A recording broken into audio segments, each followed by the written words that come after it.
Hey guys, how you doing today? It's a nice, beautiful Monday morning. Beautiful. It's a good day to be in the fish room. It really is. So, I wanted to talk a little bit about ribbon eels.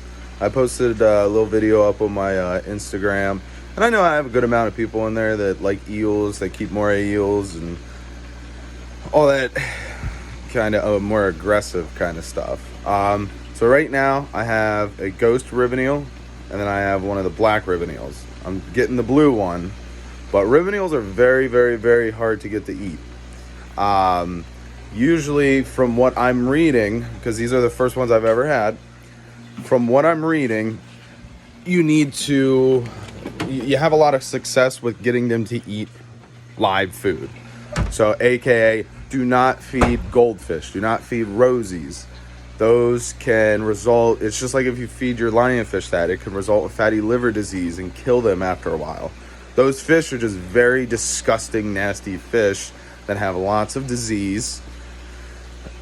And really, in my opinion, you shouldn't feed them to anything because they're just so riddled with disease.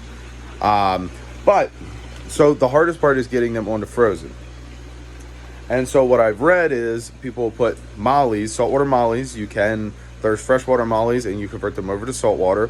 For any of you that did not know, it's actually very easy, and they usually do pretty good. And they're awesome at eating hair algae.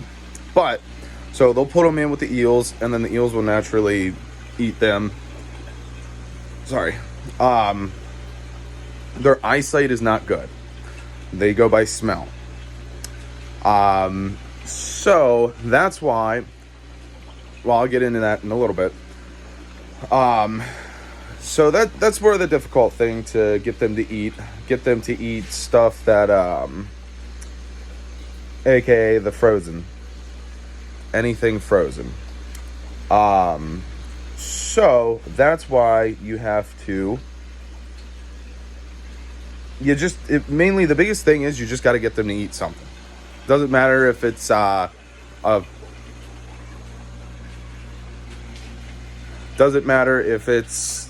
live food, whatever. As long as you can get them to eat something, it'll usually start a reaction of they're gonna eat. So if it's live and they eat one, awesome. Okay, cool. You keep stocking mollies in there, and you also try to convert them to frozen as you're putting the mollies in there. So I would say put like a couple molly babies in the freezer, because that's the humane way to kill a fish, or put a fish down, and then thaw it out and put it in there. Because if they're going after live stuff, you just have to make that look like it's live. And then once they take that frozen bit, you just got them on frozen food. So then you keep working with them. Like mine didn't eat for like a week and a half. I was worried, like they were on the last dime. Like they were on the cusp of starving. But sometimes with these finicky fish, you literally just have to get to that thin line. And get to that line of they're either starving or they're going to eat. And what I did was I got garlic guard. Now I don't really know if it did anything, but it's supposed to enhance the flavor for finicky eaters. So, I figured, what the hell, just, soak the shrimp in garlic for a couple of minutes and put it in there and see if it helps.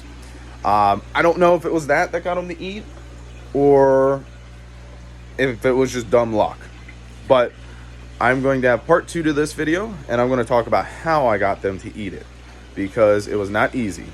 So I will see you guys in part 2.